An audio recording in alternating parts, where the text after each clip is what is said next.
Yo, what's up guys? Sam here. Welcome back to another video. We're checking out iOS 14 Beta 3 today, which introduces way more changes than we thought, from new clock widget, new music icon, changes all the way around the operating system. There's actually a lot to talk about that I wasn't expecting. Even got some changes off the bat here, like a new app library welcome page. So I want to jump into everything new. If you guys are excited for the video, drop a like down below, hit subscribe for more. Let's go ahead and get started. And before jumping in, obviously this is out for the iPad as well, and the public beta is here as well, so you guys can get all the cool changes we're about to talk about for free through the Apple public beta. So both the developer and public betas are out. Now let's go ahead and jump into what's new. All right, so first up, you're going to see a number of new pop-ups throughout the operating system. First of all, when you go over to your side widget view, you've got a refreshed widgets page where Apple confirms that that is that's a text for jiggle mode. It's not just called anything else. It is officially called jiggle mode. You're also going to get a new welcome pop-up whenever you try to edit your home screen for the first time. And then finally, as you saw at the very beginning of the video, a welcome to app library page where Apple's sort of just telling you, hey, there's actually a lot more than you probably thought that changed with your iPhone. So we're going to give you a quick tutorial about how to manage that. But of course, way more exciting for us than just a couple of welcome screens is the addition of the clock widget. Now, I'm double clocking it out here. Let me know if you guys are double clocking it as well. I need to hide that in the app library because guess what? I don't really need that anymore now that the clock widget's here. So you can check it out in your widgets view. You've got the option for just a city right here, which is probably going to be the most popular. Then you can also do a world clock in case you're interested in taking a look at Cupertino, Tokyo, Sydney, and a bunch of places at the same time. Even cool that it will dynamically change the clock face to light or dark depending on the time of day there. And then this one, which I think was also featured heavily in Apple's keynote, the actual world clock expanded one. So I can drag that over here and show you that it's actually on my home screen and it's functional. I know we were talking about this for a long time, and Beta 3 is when it's finally here. And that brings us to some other widget changes. On the left is Beta 2, on the right is Beta 3. You can see right here, clearly in the screen time widget, it's been adjusted. Not only was this super low resolution, that's not just my camera, that's actually like a 720 or 480p image. It doesn't look that great at all.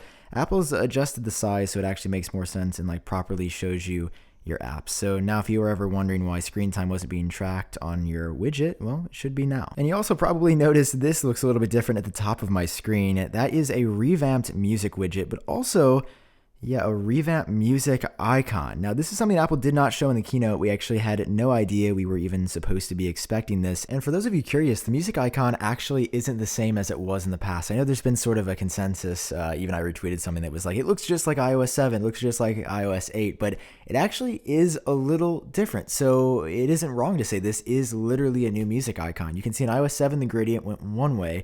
In iOS 8, they flipped it, and then in iOS, I guess, 8.4, 9, and beyond, when Apple Music came out, they made it look like that. It's like, all right, looks all right. And then Apple, of course, switched today back to this orange icon. And a lot of people were wondering, is this a bug? Is this intentional? I think it is definitely intentional, just because it's not an old icon Apple's reverted to. It's something new entirely. And this also changes inside of the music app as well. Like the UI, somebody actually did a color picker to figure this out. It's a slightly different tint in iOS 14 than it is in iOS 13, which Apple changed as well. So there's been a lot of changes inside of the music app, some subtle, some really important, some somewhere in between. Although I do think this icon right here, the Apple Music for Artists one, would have been so much more appealing.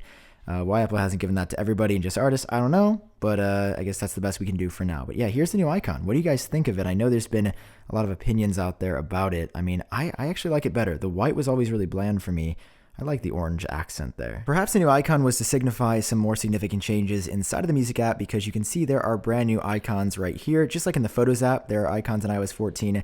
Apple has now brought those. They're a really nice touch to more clearly see exactly where you want to go if your brain recognizes that image before it actually reads the word. And you can see the font has also been changed as well, but this part is pretty much identical to how it was before. Maybe some ever so slight differences, but broadly it's the same. And also in the music app now, there's a new way to share not only to Instagram that was introduced in iOS 13.6, but on iOS 14 Beta 3 to Snapchat. So watch what it does. It creates the story pretty much identically to how it does in Instagram.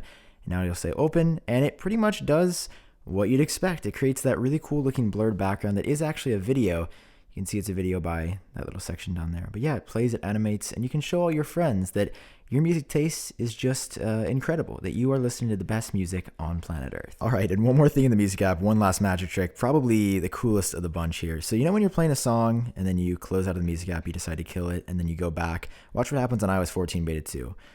Oh, nothing's playing. You know that? You've seen that before? I think you probably know where this is going now. Now when I tap and play this on 14 beta 3, go to the middle, Apple's gone a step further. Rather than just retaining the song that's been playing, check this out. Go back in, takes just a second.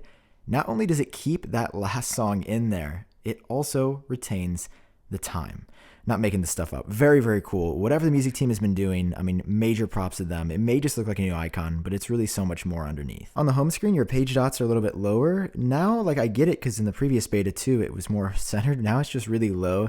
It's almost like Apple's planning to add something else down there that they haven't just yet, and they're making room for it because it almost seems like if you squash those icons together, you could fit like another row of icons if you wanted, especially with that being so low now. And now for one of the biggest changes we've been waiting on for what feels like forever, it's the iPhone storage glitch. So that's been corrected, so there's no longer an absurd amount of system. So this is beta 2, obviously it's still got that there, but now, and even on my iPhone 11 Pro that's off camera, I can confirm that beta 3 fixes that, which is sick because it was really annoying that I was running out of space, quote unquote, even though I didn't even have my iPhone like 3/4 full. If you're one of those big Memoji fans out there, you know, you could throw a crown on, or in iOS 14 beta 3, you could throw on a different style mask. So this is the new one right here. Just for quick comparison, old one had more grooves, and I shouldn't even say old because they're existing next to each other right now. That one looks more like a traditional mask, I would say. This is more of those face coverings you probably see made by like Nike or Adidas. It definitely looks a little bit cleaner to me, and I think I'm actually going to leave that on my character for the time being. Looks pretty nice. And another change that Apple made to Widget, especially for the old design ones, when you go back to this view and then scroll down, you can see that when you're in jiggle mode, still can't give where that's the actual term, but you've got a new section right here, and it actually shows you clearly that you can customize. Before you'd have to hit edit, and it was a bit confusing.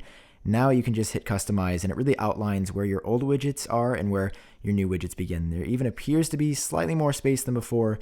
But yeah, I mean, they still look pretty outdated compared to the really good looking new widgets, but I do like this design better, and I like that Apple shows you an edit button there, because before you can't even tap and hold here. You actually have to tap and hold here and then go over here to edit anything. If I go ahead and take a screenshot just like that and then tap on it, in the trash can icon up here, if I tap on it on both devices, you can see it's centered on beta 2, and it's down here at the bottom on beta 3, which is actually probably a little bit easy to grab, especially if you have one of these larger like 6.1 inch iPhones or newer. So now it's at the bottom on beta 3 where before it was there. Also new is a new option for hand washing reminders. Not only can you have it on your Apple Watch when you're actually washing your hands for 20 seconds, which is a really cool feature to me. I actually haven't upgraded to watchOS 7 yet, but I think I'm going to do it soon specifically for that feature because it's so helpful. And then down here is the hand washing reminder setting that's new, where it will remind you after you return home. If you haven't washed your hands, if your watch hasn't detected that for a couple of minutes, it can actually remind you, which is, again, pretty cool. Like Apple's thinking outside the box here. In the Translate app on your iPhone, there's an on-device mode. Apparently that doesn't work, or hadn't worked, I should say, until beta 3, but now the on-device translation mode actually will work properly, so you can test that out. If you incorporate the Shazam functionality, which allows you to identify pretty much any song that's playing, it's a service that Apple actually acquired. You can see them now really fully integrating it into the iPhone. Sometimes it takes a long time, sometimes it doesn't. So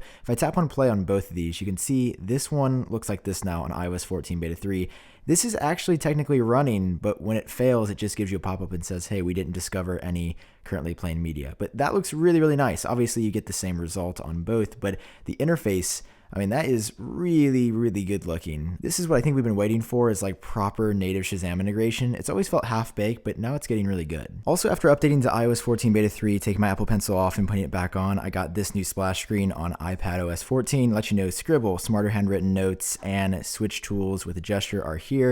You can go ahead and take your pencil and hit continue. And then Apple obviously walks you through this. Now, I believe this part isn't new. They've had this since beta 1, but the onboarding interface is a little bit different. And a couple of other things I just wanted to note on here. Autocorrect seems to be really bad for me. So if you're trying to type a bunch of stuff and it's just not working, a lot of you on Twitter have said the same thing. Autocorrect, not only on beta 3, but also on beta 2, has been terrible. Like there's no other way to put it. Like I'm having to retype words pretty much every time I try to type anything. So just a heads up there that on iOS 14, I don't know what Apple has changed, but it doesn't seem like it was for the better. And then if you're on an older device, you could be freaking out after updating because you're like, where is 3D Touch? 3D Touch is completely gone. So there's a bug where Apple had to remove it, but it's in the release notes that they did that intentionally. So yes, you are going to have to get used to haptic touch only. So if you're on iPhone 6s, 7, or 8, it's gone now, but Apple says it's coming back. So don't fret, it's going to be okay.